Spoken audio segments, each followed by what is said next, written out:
大家好啊，欢迎观看我们新一集的《钢铁雄鹰4》啊。那么在上一集里面，我们终于完成了大部分的现代化。在这一集里面，我们又会发生什么样的故事呢？我们话不多说，马上开始我们今天这集游戏啊。我们只差军事现代化没有完成了，是时候开始军事改革了。要想改革，首先需要计划，我们现在就在计划。我国军队状况目前十分堪忧，军纪基本上已经成了摆设。虽然建立了纪律纠察队，但他们总是睁一只眼闭一只眼，对违纪问题不闻不问。军队中的腐败现象屡见不鲜，军官们利用自己的职位捞得盆满钵满，个个吃得脑满肠肥，不问事务。除了部分精锐部队，很多编制严重缺乏日常训练，军队的战斗意志十分脆弱，士兵们几乎人人恐惧战争，根本没有为国而战、为国捐躯的觉悟。军用技术的发展也处处受到了日本的限制，他们只愿意卖给我们已经淘汰了的落后设备，尖端的技术根本不愿意和我们分享。假如我们打算自主研发，就会遭到他们的强烈反对，甚至让我们的科学家凭空消失。不同兵种之间也存在着巨大的差距。日本派来的顾问只想把我们的军队打造成他们的仆从，因此在陆军被限制的情况下得到了基本的现代化，空军却因为缺少装备而止步不前，更不用提需要全国之力发展的海军了。只要我们追求独立和自由，那就必然需要有一支强大的军队，更何况我们试图摆脱的是世界上最强大的国家之一，我们必须有一个和他们匹敌的力量。到那时，青天白日将会和猩红旭日争辉，最后必然只有一个胜利者。尽管我们的军队处处受限，我们也要全力推进军事现代化。我们就像是一个戴着镣铐的舞者，在聚光灯下翩翩起舞。我们不能停下，否则中国将永远无法自由。我们必须挣脱全部的枷锁。黄埔军校，一段遥远的记忆。我们要重启的不只是一所军事院校，更是一种精神，一种名为黄埔的奋斗精神。德国的闪电战在第二次世界大战中大发神威，短短数年间便横扫欧陆。至今这种战术仍然不算过时。我们将秘密接触退役的德军军官，请他们为军事理论的现代化提供指导。与西方的军事学院相比，中国的发展仍然很落后，因此我们将会和德国与美国接触，将优秀的军官送往外国学习最前沿的战术。古人云：工欲善其事，必先利其器。经过10来年的现代化努力，现在每天都有无数装着中国产品的集装箱从港口送到海外。我们可以毫不夸张地说，中国是名副其实的大东亚共荣圈的工厂。但我们有更大的雄心，而时间越发紧迫。鉴于中国军事工业的现状，有人认为从国外引进技术是必不可缺的一环，而另一部分人认为我们要侧重于一步一个脚印打下基础，确保有独立的军事生产能力。对于首相阁下及帝国大本营对中华民国军事现代化之顾虑，顾问团已经全数知晓。经过今日之排查，综合我顾问团分析，我顾问团认为中华民国国防部推行军事现代化策略，对大日本帝国而言有利有弊。中华民国国防部并非铁板一块，其组成人员各不相同。目前占据主导地位的是中央派，该派系守旧老成，务实进取，其成员大多为和平建国军之将领，但仍然有少数为旧蒋介石派系人员，需多加注意。其次为华北派，该派成员脱胎于大日本帝国的华北治安军，多为支持日中亲善、泛亚主义之人员。该派为帝国忠实之盟友，主张军事现代化，主张学习我帝国军队之制度，引进我帝国之军备。有鉴于此，中华民国之军事现代化进程将极大有益于我帝国军工企业之发展，进而促成我帝国经济之进步，同时也可巩固中华民国之国防，有效减轻我帝国军队负担。最后为民主派，该派成员皆为反对日中亲善之顽固分子，极端仇视我大日本帝国及帝国军队。该派同样支持军事现代化，然而该派主张军事应当独立自主，鼓励自美德两国引进军事技术，对我帝国军事工业及经济大为不利。幸运的是，这一势力人员稀少，势单力薄，尚不能成气候，但仍需多加警惕，以防其对我帝国不利。综上所述，我顾问团综合认为，虽然中华民国之军事现代化政策对帝国有不利之嫌疑，然而增强中华民国国防也可极大减轻我帝国军队之负担，利大于弊。有鉴于此，我顾问团建议帝国大本营同意中华民国军事现代化政策，但请注意多加提防对我帝国不利之分子。大日本帝国驻中华民国最高顾问团。曾几何时，为国服役是一种至高的光荣。然而现在散发着铜臭腐败的无能之徒正在败坏中国军队的名声，跟这样的重置在一起，怎么能打赢独立战争呢？不能再这样下去了，一定要出重拳。近日，中国军队和日本军队进行了一场模拟演习，日本扮演进攻一方，中国军队则作为防守方，坚守要塞，直到援军到来。经过3天3夜的激战，中日联合军演指挥判定了这次战斗的结果。中国军队取得了胜利，在场的绝大多数中国军官都对军演的结果很满意。在这次的演习中，他们至少从设定上击败了来袭的日本人，甚至通过反攻端掉了几个敌人的大本营，迫使这帮心高气傲的家伙不情愿地举起双手。士兵们也感到很开心，因为在军演中可以合法的用枪托不小心地揍到日本鬼子。消息传到南京，支持日本的官员们保持着沉默，表示这不过是儿戏，终究是鸡蛋碰石头。然而民族派的官员们欢呼雀跃，他们好多人之中甚至有人流下眼泪，想着要是30年前中国真赢下了那场演习该多好，我们还会取得更大的胜利。很显然，如果不能打好现在的基础，努力建设国内的军事工业，那么无论是对于现在的计划还是未来的发展都是十分不利的。国产军火的质量和技术或许会略逊一筹，但通过不断的磨练，未来我们一定能成为世界级军工强国。日本人的智慧无愧于列强之名，但美国和德国也有日本不能达到之处。我们将从这3个国家获得技术，无论通过何种渠道、何种手段，为了未来的自由，不能吝啬当下的筹码。军队中发生贪腐，就像利剑上生了锈，再优秀的武器也没法像以前一样锋利。军队就是我们的利刃，无论是为了保卫自己还是进攻敌人，都应该时刻保持锋利。那么反腐就成了必要。不过军队中的腐败实在过于普遍，没办法快速解决，我们只能杀鸡儆猴，让剩下的人收敛一些，之后的问题就之后再解决吧。年轻的军官冷漠地看着面前这几位锦衣玉带的老人，点了点头。各位有什么事就说吧，听说你们马上要进行一些人员调整。一个年龄最大的老人起身讲道，仅仅是小的人事调动，你们几位又何必亲自前来呢？年轻的军官挤出一个笑容，为首的老人笑了笑，接着说道，犬子不争气。还没等他说完，年轻的军官就打断了他的话，您的儿子还有其他几位老先生的儿子确实是不争气，私吞军款军粮，仗势欺人，强取豪夺之事经常发生，我正在考虑将他们送上军事法庭。此话一出，现场的气氛瞬间降到了冰点。这是南京那边又下什么新命令了吧？为首的老人脸上有一些挂不住了。到时候我就寄一封信去到南京，问一问情况。我看不必。军官给了老人一份报纸，这是今日的《中华日报》，您自己看看吧。几个老人凑过去一看，头版标题上的大字令他们有些眩晕。立法院于今日通过军事反贪法，总统要求各地宪兵和各部队指挥官于今日开始依法行事。为首的老人面如土色，说不出话来。不只是您几位的儿子，其他的兵痞也都会被带走，在监狱里您的儿子也不会孤单。卫兵送客，任何一支发展中的军队都必须接受新鲜血液，否则将永远停滞不前。然而在派系林立的国防部里，要提拔军官也成为了明争暗斗的权力交锋。各派系为了让自身能在将来达到统治地位，都会极力推荐自己派系的军官，最大的胜利果实将鹿死谁手，也就只能由他们自己来决定了。技术军官就是在军队中从事技术研究和学术研究等工作的军官，他们虽然不会直接指挥军队，但实际上是决定了战斗中的军事实力的重要因素。他们比一般人员更了解军事，更加清楚战斗中需要什么样的武器，所以无论是追赶世界还是独立设计武器，技术军官都是更加值得重视的。笕桥是位于杭州东部的一座古老小镇，作为中国空军诞生地之一，这里发生了抗日战争史上的首次空战，在中华民国空军的顽强抗击下赢得了完胜。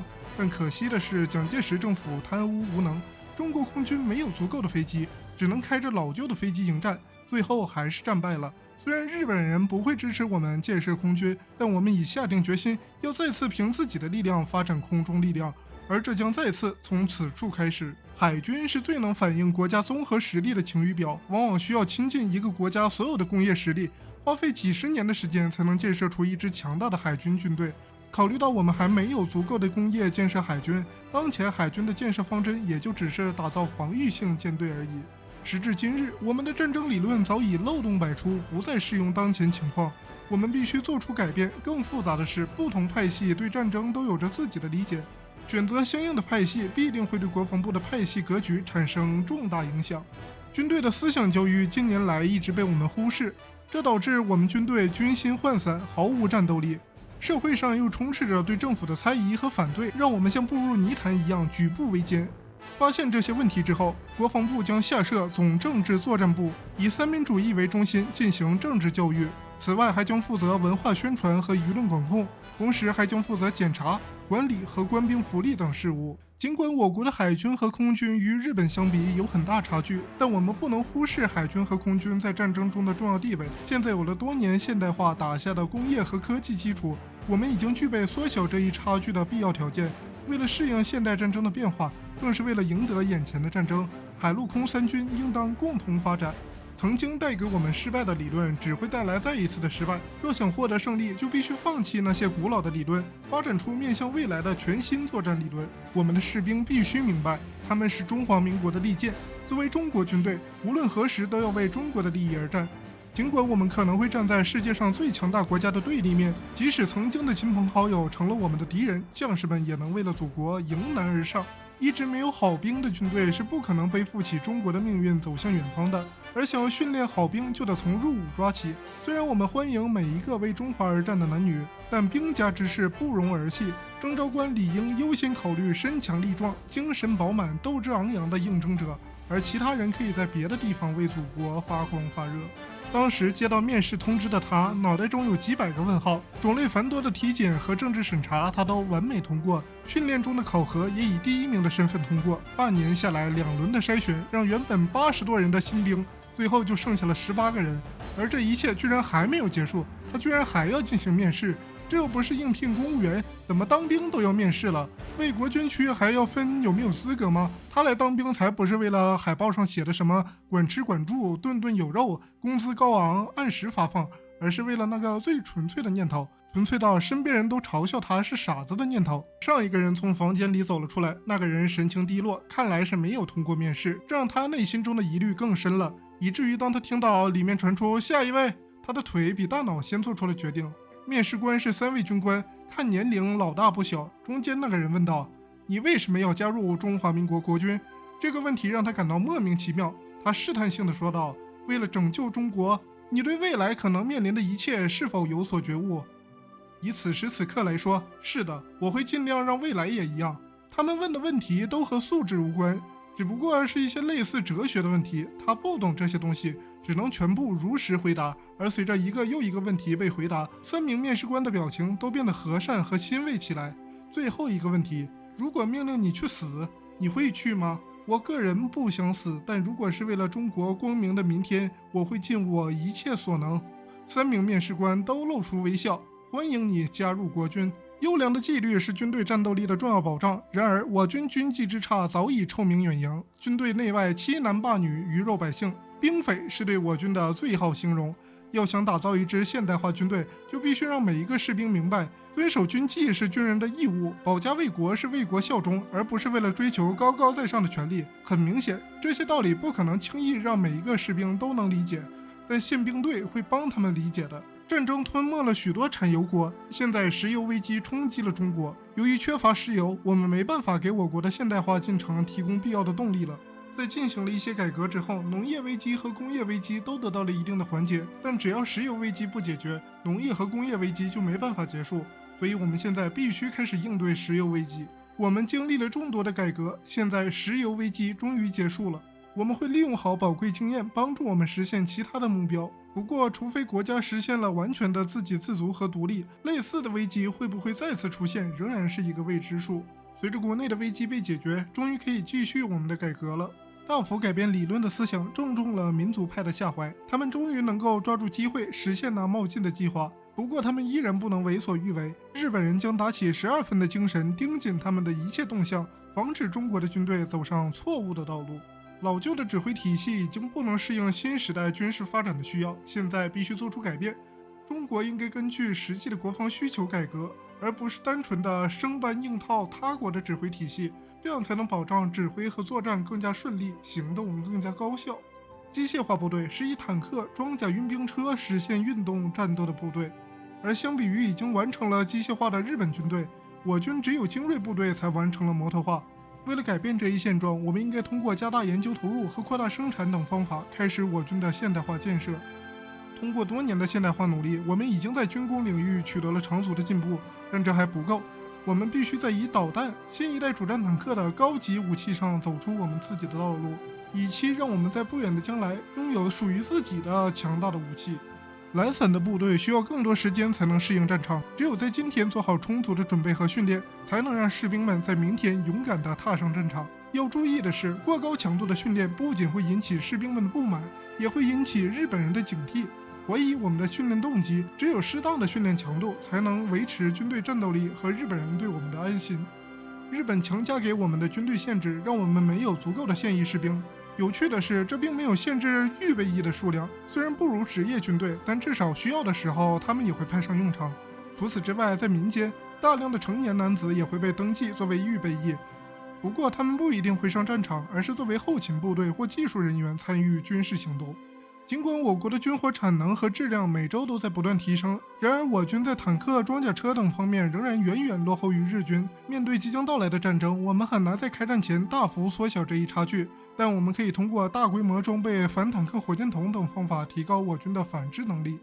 国防部根据我国当前和未来的形势，提出了拒止战略，即通过在沿海地区部署大量防空装备、反舰手段来划定禁区的方式，限制或控制敌方进入我国的外围陆地、空域或海洋，在将来10年甚至下个世纪都不一定能真正实现。我们能做的只有不断发展它，以期在将来有机会发光发热。日本人为我们规定了军事红线，我们明面上的军队只能维持在他们的限制之内，这是远远不够的。虽然暂时不能完全跨越，但试探一下总是可以的。日本人接下来的反应将会决定我们未来的行动。显然，日本人对我们稍微出格的行为并没有什么强烈的反对，这或许意味着我们得到了东京方面的默许，他们同意我军扩军和现代化，但这件事不能只由我们中国自己来做，必须在他们的帮助下才能完成。或许这不是我们所期待的最好结局，但至少我们得到了我们想要的。几千年以来，我们凭借着广阔富饶的土地和辛勤的双手，维持了强者的地位，渐渐变得固步自封，忽视了工业化，直到西方坚船利炮击碎了天朝上国的幻想，才意识到我们已经被时代抛弃。最后，我们败给了日本，成为了武士的囚徒，旭日的奴隶。就这样，我们慢慢的沉睡着，但我们不能一直睡下去。几十年来的摸爬滚打、卑躬屈膝，终于换来了发展。千年的猛虎将回归这属于他自己的世界地位。那些曾经的敌人，今日的仇敌，都将被愤怒的他彻底撕碎。高宗武坐在椅子上，享受着这清闲的午后。对于他来说，这样的清闲是难得的，不能也不肯离开。而今天，他终于能在总统府的花园里放松自己，闭眼享受这明媚的阳光。闭上眼睛，过去的事情如潮水般涌来。他想起了自己当时追随汪精卫主席离开蒋介石伪政府，他也想起了自己当选中华民国大总统的时刻。那时候自己在想什么呢？他自己也不清楚。他只知道，他看到了一个残破不堪的祖国，伤痕累累的母亲，长睡不起的雄狮。他像所有热爱自己国家的人那样感到心痛，但他也知道，仅仅心痛是没用的。他想起了龙云，那条疯狗，或者说不是疯狗，自己能理解他，能理解所有参加云南叛军的人，但他不得不这么做，也只能这么做。他只能看着无数的祖国好儿郎都仅仅凭着一腔热血盲目的行事，他感到无比的心痛。他努力地从日本人的手下救出了这些好孩子，让他们继续为祖国发光发热。有的人骂自己是汉奸，是日本人的走狗，但国家贫穷至此，只有卧薪尝胆才能拯救国家。有些人骂自己是独裁君主，但这些年的成就已经足以让他们闭嘴了。他不会忘记自己是一名国民党人，也不会忘记三民主义的理想。如果一切顺利的话，他将实现民族主义，后面的事就交给后辈吧。总有一天，在这中国人的天下，人人都能当家做主，成为自己的主人。突然他能理解龙云了，自己也站在他那个位置，手握雄兵100万，蓄势待发，只待自己一声令下，猛虎便要冲下山来，冲破这牢笼与锁链。只待自己一声令下，无数英雄儿女便要投身到这解放当中去，到这场革命中去。不过那就是下一集的事情了。我想呢，我们今天这集也就先到这吧。如果你喜欢这个视频的话呢，不妨点个赞啊。再订个阅啊，这样就可以第一时间收看到我最新的视频影片了。那么我们今天这集就到这里了，大家再见。